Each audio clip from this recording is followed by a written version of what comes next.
प्रतियोगी परीक्षाओं में आजकल इस तरह के सवाल पूछे जा रहे हैं जिनमें कुछ संख्याएं दी रही होती हैं और कहा जाता है कि इनके कुल गुणनखंडों की संख्या या अभाज्य गुणनखंडों की संख्या अथवा उनके सम और विषम गुणनखंडों की संख्या ज्ञात करें।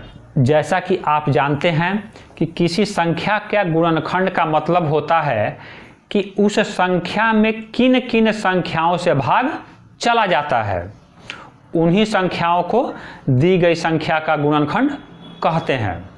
अब यदि किसी संख्या के गुणनखंडों का लिस्ट बनाने लगें और फिर उन्हें गिन कर लिखने लगें तो बहुत ज़्यादा टाइम लगेगा और गलती होने की आशंका भी ज़्यादा है।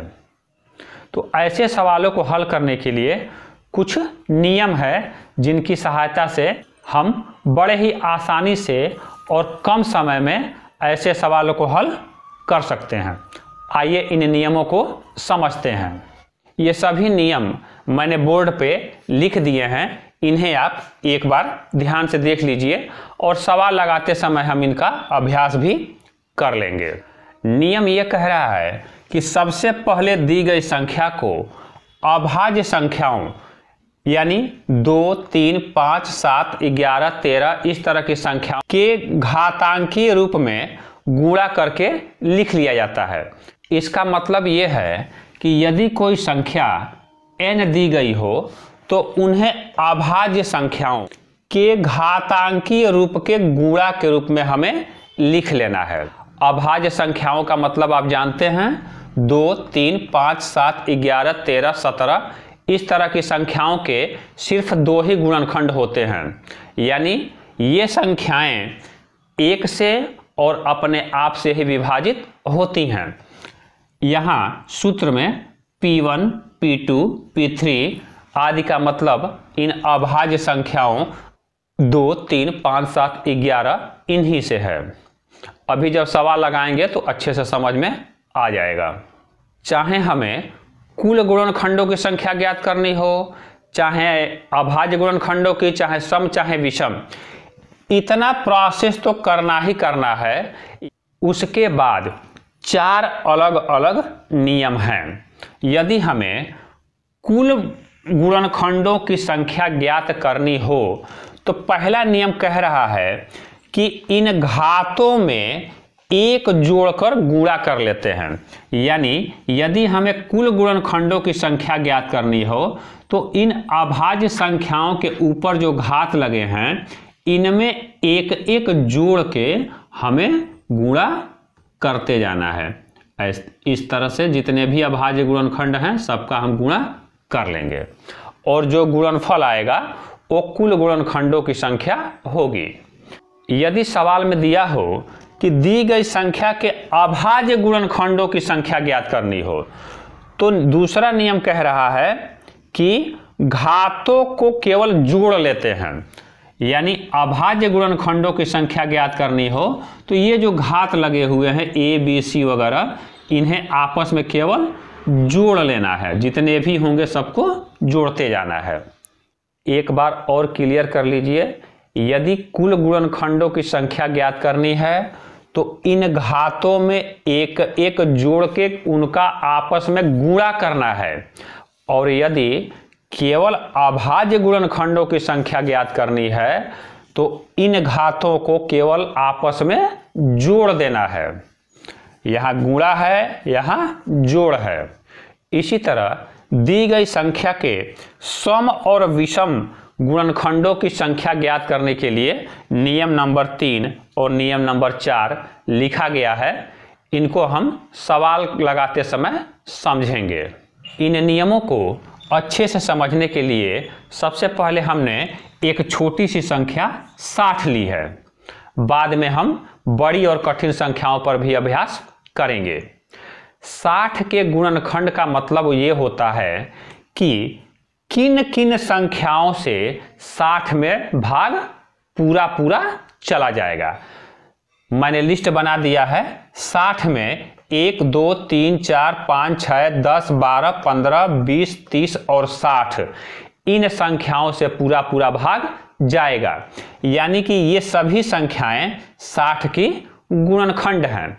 यदि इन्हें हम गिने तो इनकी संख्या कुल होगी 12। अब परीक्षा में कोई नंबर दिया हो और इस तरीके से एक एक करके हम लिस्ट बनाने लगें तो बहुत टाइम लगेगा, और फिर इसमें गिने कि कितनी सम है, कितनी विषम है, कितनी अभाज्य हैं, तो ये एक लेंदी प्रोसेस है। तो इन नियमों की सहायता से हम जल्दी से इन्हें करने का प्रैक्टिस करते हैं। नियम के अनुसार सबसे पहले हमें 60 को अभाज्य संख्याओं के घातांकीय रूप में लिखना होगा। किसी दी गई संख्या का अभाज्य गुणनखंड निकालना हम लोग सीखे हैं। एक बार फिर प्रैक्टिस कर लेते हैं। 60 का अभाज्य गुणनखंड करना है तो 60 लिखते हैं, ऐसे लकीर खींचेंगे और क्रम से 2 3 5 7 11 इन संख्याओं से चेक करते जाते हैं कि 60 में भाग जाएगा कि नहीं। सबसे पहले 2 से चेक करते हैं तो आएगा यहाँ उत्तर 30। फिर देखेंगे कि 2 से 30 में भाग जाएगा कि नहीं, जाएगा, उत्तर आएगा 15। अगला नंबर 3 से चेक करेंगे क्योंकि 15 में 2 का भाग अब नहीं जाएगा, लेकिन 3 से जाएगा, तो उत्तर आया यहाँ 5। फिर अगला नंबर 5 में 5 का भाग जाएगा। ये काम तब तक करते रहते हैं जब तक यहाँ लास्ट में एक 9 आ जाए। अब ये जो नंबर आए हुए हैं खड़ा लाइन में, इन्हें हम इस तरह से लिखेंगे। 60 बराबर 2 गुणे 2 गुणे 3 गुणे 5, यानी 2 यहाँ 2 बार इस्तेमाल हुआ है तो 2 की घात 2 गुणे 3 एक बार इस्तेमाल हुआ है और 5 भी एक बार ही इस्तेमाल हुआ है। यहाँ 3 की घात 1 है और 5 की घात भी 1 है। एक घात को लिखें चाहे न लिखें। तो इस तरह से हम देख रहे हैं कि 60 अभाज्य संख्याओं के घातांकीय रूप में लिख दिया गया। यहाँ 2 3 और 5 अभाज्य संख्याएं हैं। अब हमें ज्ञात करनी है कि 60 के कुल कितने गुणनखंड होंगे। तो नियम नंबर 1 कह रहा है कि घातों की संख्या में एक एक जोड़ के उनका गुणा कर लेना है, यानी कुल गुणनखंड हो जाएंगे नियम के अनुसार। 2 में 1 जोड़ेंगे, उसमें गुणा करेंगे, इस 1 में 1 जोड़ के गुणे, फिर इस वाले 1 में 1 जोड़ लेंगे, आएगा 3 गुणे 2 गुणे 2, यानी 3 दूनी 6 दूनी 12, अर्थात 60 के कुल 12 गुणनखंड होंगे। और जैसा कि अभी आपने देखा है कि 60 के कुल 12 ही गुणनखंड होते हैं। तो इस तरह से 60 के अलग अलग गुणनखंड लिखने के स्थान पर हमने नियम से ही पता कर लिया कि उसके कुल 12 गुणनखंड होंगे। कुल गुणनखंडों की संख्या ज्ञात करने के बाद अब हम लोग 60 के कुल अभाज्य गुणनखंडों की संख्या ज्ञात करने जा रहे हैं। अभाज्य गुणनखंडों का मतलब यह है कि 60 को विभाजित करने में किन किन अभाज्य संख्याओं का इस्तेमाल किया गया है। आप देख रहे हैं कि 2 बार 2 है, 1 बार 1 और 1 बार 5 है, यानी 1 2 3 4 कुल 4 अभाज्य गुणनखंड हैं। नियम नंबर 2 कह रहा है कि अभाज्य गुणनखंडों की संख्या ज्ञात करने के लिए घातों को जोड़ लेते हैं। ये जो घात है 2 के ऊपर 2, 3 के घात 1 और 5 की घात 1, इनको यदि जोड़ लें तब भी अभाज्य गुणनखंडों की संख्या आ जाएगी। 2 1 3 1 4, टोटल अभाज्य गुणनखंड 60 के हुए 4, जैसा कि अभी हमने यहाँ पे देखा है। अब हम लोग सम और विषम गुणनखंडों की संख्या ज्ञात करना सीखेंगे। 60 के कुल गुणनखंड हैं 12, अभाज्य गुणनखंड हैं 4। सम गुणनखंडों की संख्या ज्ञात करने के लिए नियम नंबर 3 ये कह रहा है कि 2 की घात को सेम टू सेम जैसा है वैसा ही ले लेते हैं। यहाँ 2 है तो 2 ही ले लेते हैं, और बाकी के घातों में 1 जोड़कर, यहाँ 3 की घात 1 है, 5 की घात 1 है, तो इन घातों में 1 जोड़ेंगे, यानी 1 में 1 जोड़ेंगे और इस 1 में भी 1 जोड़ेंगे और उनका आपस में गुणा करेंगे। इसे हल करेंगे तो 2 दूनी 4 दूनी 8। तो इस तरह से 60 के कुल 8 सम गुणनखंड होंगे। हम देख भी लेते हैं कि इन गुणनखंडों के लिस्ट में कुल कितने सम गुणनखंड हैं। यहाँ देखिए 2 सम है, 4, 6, 10, 12, 20, 30 और 60। कुल गिनेंगे 1, 2, 3, 4, 5, 6, 7, 8। लिस्ट में भी दिखाई दे रहा है कि कुल 8 सम गुणनखंड हैं।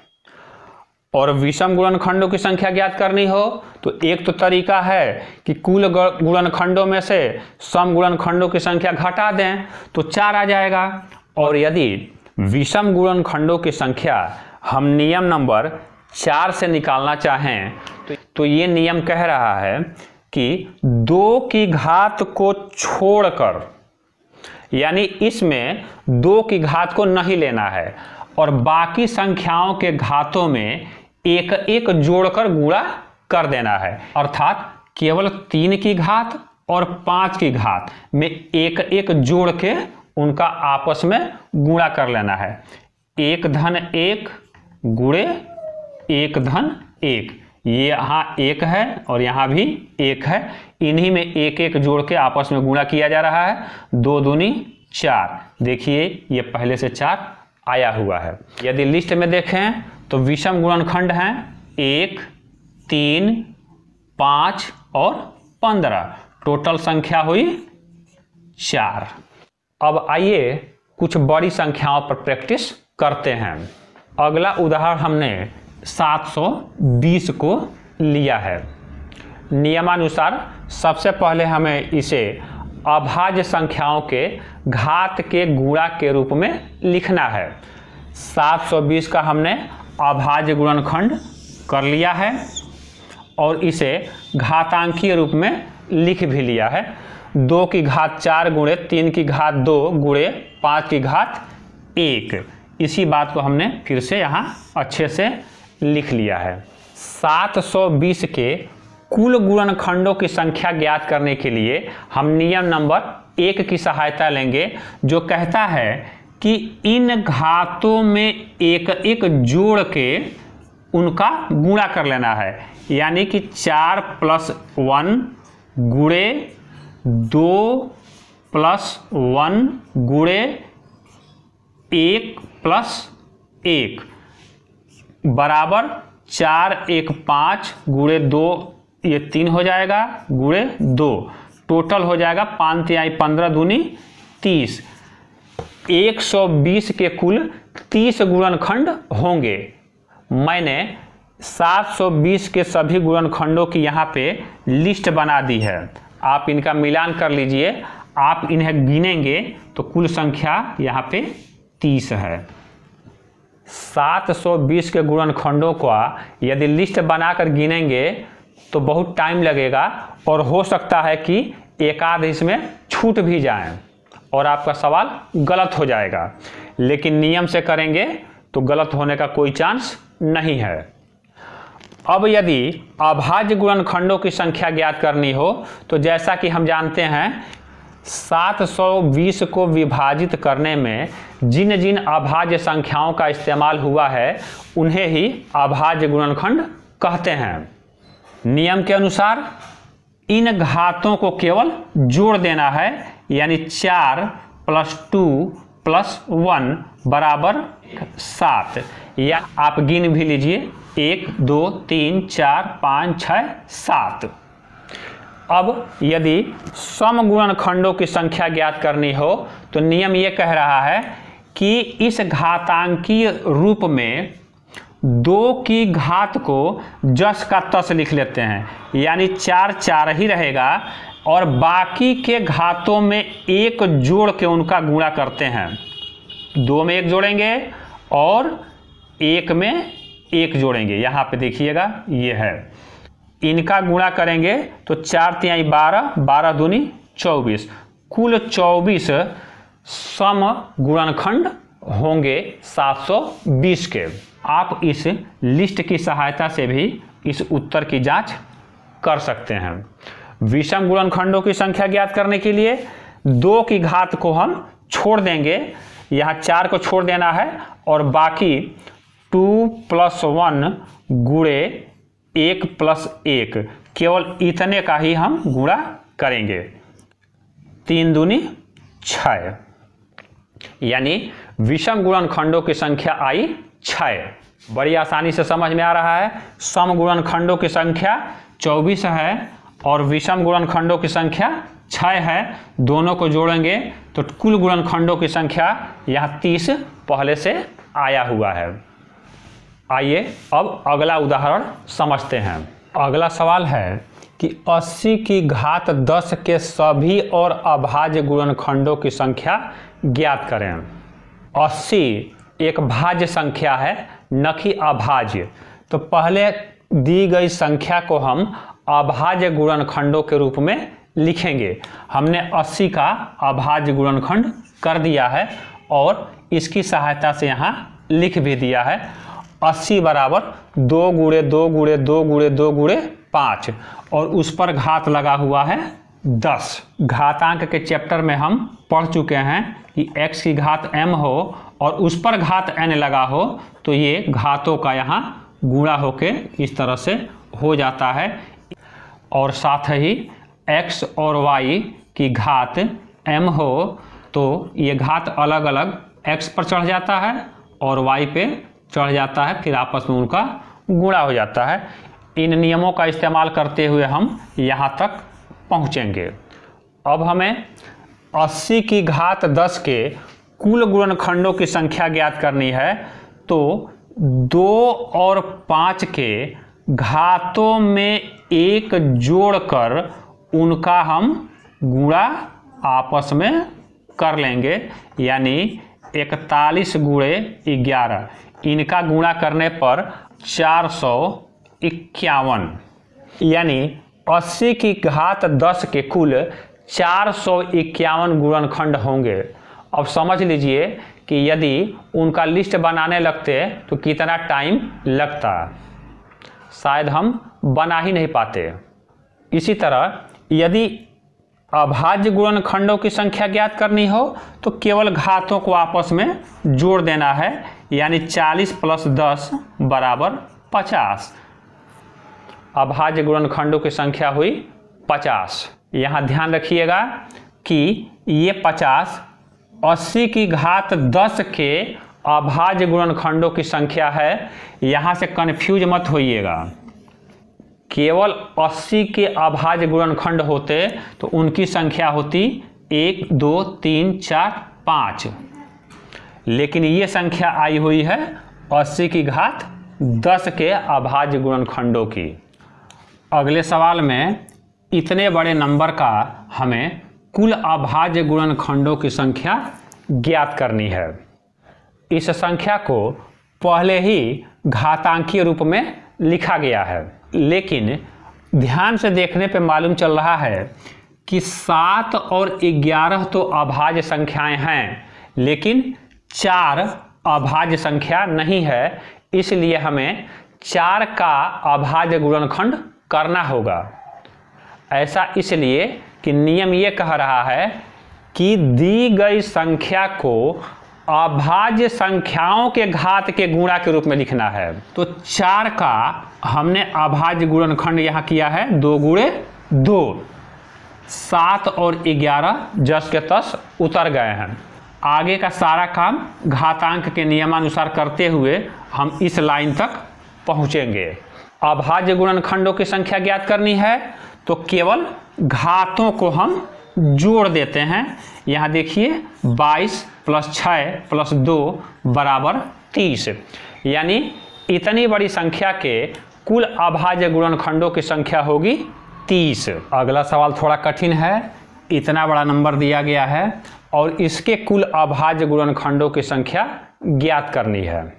इस सवाल में 12, 15 और 18 तीनों ही अभाज्य संख्याएं नहीं हैं, इसलिए पहले इन्हें अभाज्य गुणनखंड के रूप में लिखना होगा। 12 को हम लिखेंगे तो होगा 2 गुणे 2 गुणे 3। 15 को लिखेंगे तो 3 गुणे 5 और 18 को लिखेंगे 2 गुणे 3 गुणे 3। आगे घातांकीय नियमों का पालन करते हुए हम यहाँ तक पहुँचेंगे। ये पूरा प्रोसेस आपको घातांक वाले वीडियो में बताया गया है। लास्ट में आया है 2 की घात 20, 3 की घात 45 और 5 की घात 20।